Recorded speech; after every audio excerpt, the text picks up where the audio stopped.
ಮಣ್ಣು ಕುಸಿದು ಇಬ್ಬರು ಕಾರ್ಮಿಕರು ಸಾವಿಗೀಡಾಗಿರುವ ವಿಚಾರಕ್ಕೆ ಸಂಬಂಧಪಟ್ಟಂತೆ ಮೃತರ ಕುಟುಂಬಕ್ಕೆ ತಲಾ 8 ಲಕ್ಷ ಪರಿಹಾರ. ಬಿಡಿಎಯಿಂದ 8 ಲಕ್ಷ ಚೆಕ್ ಅನ್ನ ನೀಡ್ತೀವಿ. ಬಿಡಿಎ ಅಧ್ಯಕ್ಷ ಎನ್.ಎ. ಹ್ಯಾರಿಸ್ ಅವರು ಹೇಳಿಕೆಯನ್ನ ಕೊಟ್ಟಿದ್ದಾರೆ. ಇಬ್ಬರು ಕಾರ್ಮಿಕರು ಮೃತಪಟ್ಟಿದ್ದಾರೆ. ಘಟನೆ ಆಗಬಾರದಿತ್ತು, ಆಗಿ ಹೋಗಿದೆ. ಕೆಲಸ ಬೇಗ ಮುಗಿಸುವ ಒತ್ತಡ ಕೂಡ ಇತ್ತು, ಜೀವ ಹೋಗಿದೆ ಅಂತ ಹೇಳಿದ್ದಾರೆ.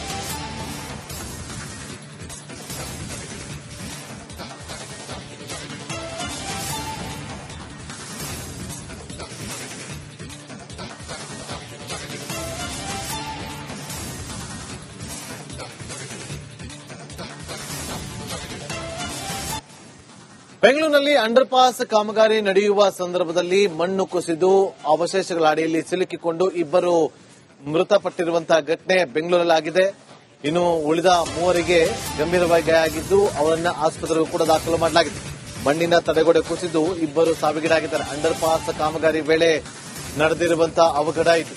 ರಿಪಬ್ಲಿಕ್ ಕನ್ನಡಕ್ಕೆ ಮಣ್ಣು ಕುಸಿದ ಸಿಸಿಟಿವಿ ದೃಶ್ಯ ಲಭ್ಯ ಆಗಿದೆ.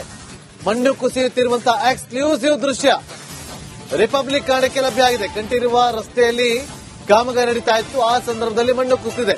ಮೂವರು ಕಾರ್ಮಿಕರಿಗೆ ಆಸ್ಪತ್ರೆಯಲ್ಲಿ ಚಿಕಿತ್ಸೆ ಮುಂದುವರೆದಿದೆ. ದೃಶ್ಯಾವಳಿಯಲ್ಲಿ ಗಮನಿಸ್ತಾ ಇದ್ದೀವಿ. ಮಣ್ಣು ಕುಸಿಯುವ ಸಂದರ್ಭದ ಎಕ್ಸ್ಕ್ಲೂಸಿವ್ ದೃಶ್ಯಾವಳಿ. ಆ ಅಂಡರ್ ಪಾಸ್ ಕಾಮಗಾರಿ ನಡೀತಾ ಇರುವ ಸಂದರ್ಭದಲ್ಲೇ ಮಣ್ಣು ಕುಸಿಯುತ್ತೆ. ಅಲ್ಲಿ 5 ಜನ ಕಾರ್ಮಿಕರು ಕೆಲಸವನ್ನ ಮಾಡ್ತಾ ಇದ್ರು. ಮಣ್ಣು ಕುಸಿತಾ ಇದ್ದಂತೆ ಇಬ್ಬರು ಮಣ್ಣಿನ ಅವಶೇಷಗಳ ಅಡಿಯಲ್ಲಿ ಸಿಲುಕಿಕೊಂಡಿದ್ರು. ಉಳಿದವರನ್ನ ರಕ್ಷಣೆ ಮಾಡಿದ ತಕ್ಷಣ ಮೂವರನ್ನ ಆಸ್ಪತ್ರೆಗೆ ದಾಖಲು ಮಾಡಲಾಗಿದೆ. ಆಸ್ಪತ್ರೆಯಲ್ಲಿ ಮೂವರಿಗೂ ಕೂಡ ಚಿಕಿತ್ಸೆ ಮುಂದುವರೆದಿದೆ. ದೃಶ್ಯಾವಳಿಯಲ್ಲಿ ಕೂಡ ಗಮನಿಸ್ತಾ ಇದ್ದೀವಿ. ಸಿಸಿಟಿವಿ ದೃಶ್ಯಾವಳಿ ರಿಪಬ್ಲಿಕ್ ಕನ್ನಡಕ್ಕೆ ಸಿಕ್ಕಿರುವಂತಹ ಎಕ್ಸ್ಕ್ಲೂಸಿವ್ ದೃಶ್ಯಾವಳಿ ಇದು. ಮಣ್ಣು ಕುಸಿಯುವ ಸಂದರ್ಭದ ದೃಶ್ಯ ಅಡಿಗೆ ನೀವು ನಮ್ಮ ಸ್ಕ್ರೀನ್ ಮೇಲೆ ಗಮನಿಸ್ತಾ ಇದ್ದೀರಿ. ಮಣ್ಣು ಕುಸಿದ ನಂತರ ಅಲ್ಲಿ ಅಗ್ನಿಶಾಮಕ ದಳ ಸಿಬ್ಬಂದಿಗಳು ಹಾಗೆ ರಕ್ಷಣಾ ಪಡೆಗಳು ಹೋಗಿ ಅವಶೇಷಗಳ ಅಡಿಯಲ್ಲಿ ಸಿಲುಕಿದ್ದವರನ್ನ ರಕ್ಷಣೆ ಮಾಡ್ತಾ ಇದ್ದ ಸಂದರ್ಭದ ದೃಶ್ಯಾವಳಿ.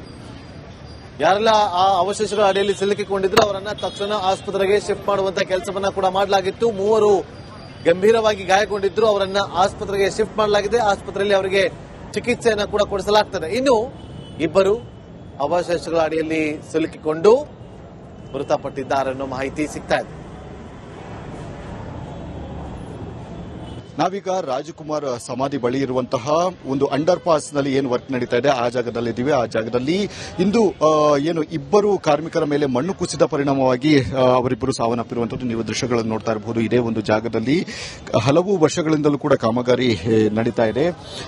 ಇಂದು ಬೆಳಗ್ಗೆ ಎಂದಿನಂತೆ ಕೆಲಸಕ್ಕೆ ಬಂದಿದ್ದಂತಹ 5 ಜನ ಕಾರ್ಮಿಕರೇನಿದ್ದಾರೆ ಕೆಲಸವನ್ನು ಮಾಡುತ್ತಿದ್ದಂತಹ ಸಂದರ್ಭದಲ್ಲಿ ಏಕಾಏಕಿ ಗುಡ್ಡ ಅಂದ್ರೆ ತಡೆಗೋಡೆ ಏನಿದೆ ಅದು ಕುಸಿದು ಬೀಳುತ್ತೆ. ಕುಸಿದು ಬಿದ್ದು ಇಬ್ಬರ ಮೇಲೆ ಅಂದ್ರೆ ಅಷ್ಟು ಜನರ ಮೇಲೆ ಕುಸಿದು ಬೀಳುತ್ತೆ. ಇಮಿಡಿಯೇಟ್ ಆಗಿ ಇನ್ನು 3 ಜನ ಏನಿದ್ದಾರೆ ಅವರನ್ನ ರೆಸ್ಕ್ಯೂ ಮಾಡುವಂತಹ ಒಂದು ಕೆಲಸಗಳನ್ನು ಕೂಡ ಇಲ್ಲಿ ಸ್ಥಳೀಯರು ಮಾಡ್ತಾರೆ. ಆದರೆ ಇನ್ನು ಉಳಿದಂತಹ ಇಬ್ಬರು ವ್ಯಕ್ತಿಗಳೇನಿದ್ದಾರೆ ಅಂದ್ರೆ ಇಬ್ಬರು ಕಾರ್ಮಿಕರೇನಿದ್ದಾರೆ ಅವರನ್ನ ರೆಸ್ಕ್ಯೂ ಮಾಡೋದಕ್ಕೆ ಸಾಧ್ಯ ಆಗಿಲ್ಲ. ಅದರಲ್ಲಿ ಒಬ್ಬ ಸೋನಂ ಅನ್ನುವಂತಹ ವ್ಯಕ್ತಿ ಮೃತಪಟ್ಟಿರುವಂತದ್ದು. ಮತ್ತೆ ಇನ್ನು ಉಳಿದ ವ್ಯಕ್ತಿ ಏನಿದ್ದಾನೆ ಆತನು ಕೂಡ ಸಾವನ್ನಪ್ಪಿರುವಂತದ್ದು. ಅಂದ್ರೆ ಆತನ ಬಚಾವ್ ಮಾಡೋದಕ್ಕೆ ಸಾಧ್ಯ ಆಗಿಲ್ಲ.